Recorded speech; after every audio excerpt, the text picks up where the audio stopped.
পুরো মার্ডার করেছে। উনি সুস্থ স্বাভাবিক মানুষ, ওনার একটা রোগ ব্যাধি ছিল না যে উনি হট করে মরে যাবে। ওনার কত আশা স্বপ্ন।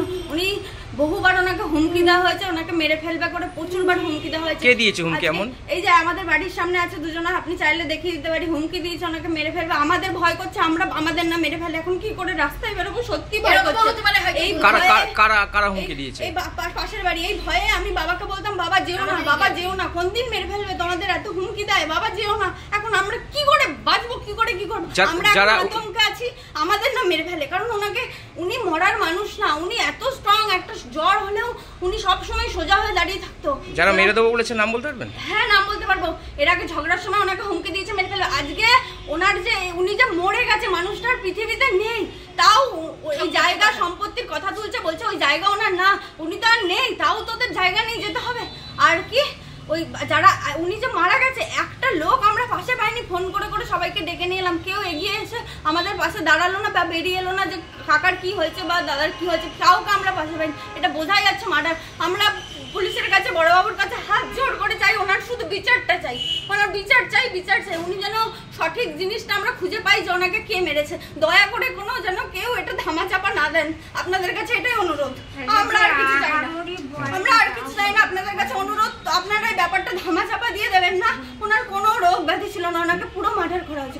নাদনঘাট থানা থেকে আইসি সাহেব এসেছিল, বলেছেন কিছু? স্যারকে বলেছি, স্যার বলছে আমরা দেখছি, করবো। আমি জানি না, স্যারের কাছে হাত জোর করে অনুরোধ করছি, স্যার আপনি আর সঠিক বিচার করুন। আমরা শুধু বিচারটা চাই যে ওনাকে কেন এরকম করে মেরে ফেলা হলো। ওনার মাথার এই পাশটা পুরো খুলি বেরিয়ে গেছে, পুরো কিছু দিয়ে এরকম করে কুপিয়েছে, সেটা বোঝা যাচ্ছে। এরকম করে পড়ে রয়েছে, সারা গা উলঙ্গ, একটা চিনকাগজ, তার উপরে রক্তের হাতের ছাপ, প্রত্যেকটা আঙুলের ছাপ বোঝা যাচ্ছে।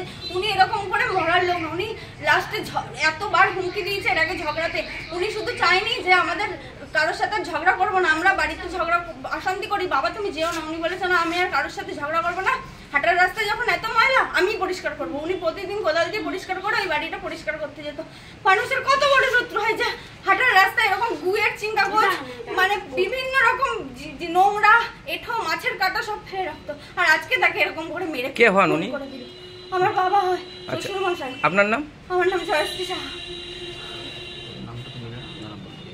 ভোরবেলা উঠে নিয়ে ঠাকুর পুজোর ফুল তুলে নিয়ে উনি ঘরে আসে, এসে নিয়ে উনি আবার গামছা কি ধুতি পরে নিয়ে আবার বাইরে আমার ওই বাড়ির রাস্তার মধ্যে সবাই নোংরা ফেলে, সেই রাস্তা পরিষ্কার করতে গেছে। ওই বাড়ির সামনে নোংরা ফেলে? হ্যাঁ, আমার রাস্তা ঢোকার রাস্তাটা যে, ওই রাস্তার মধ্যে নোংরা ফেলে সবাই, সেই নোংরাগুলো পরিষ্কার করতে গেছে। উনি নিজেই পরিষ্কার করে, কাউকে বলে না পরিষ্কার করতে, কারোর সঙ্গে কোনো কথাও বলে না উনি। তারপর এবার পরিষ্কার করে, প্রায় দিনই পরিষ্কার করে উনি। এতদিন কিছু হয়নি, আজকেই এই ঘটনাটা ঘটে গেল। এই ঘটনা ঘটলো যে ওনাকে মার্ডার করা হয়েছে।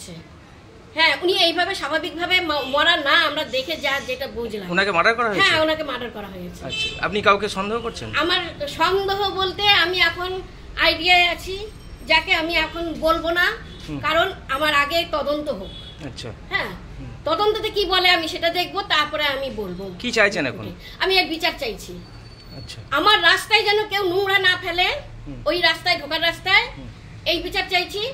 আর চাইছি আমার স্বামীর বিচার, মার্ডার কেসের বিচার চাইছি। আপনার নাম? আমার নাম সন্ধ্যা সাহা। স্বামীর নাম? স্বামীর নাম বিমল সাহা।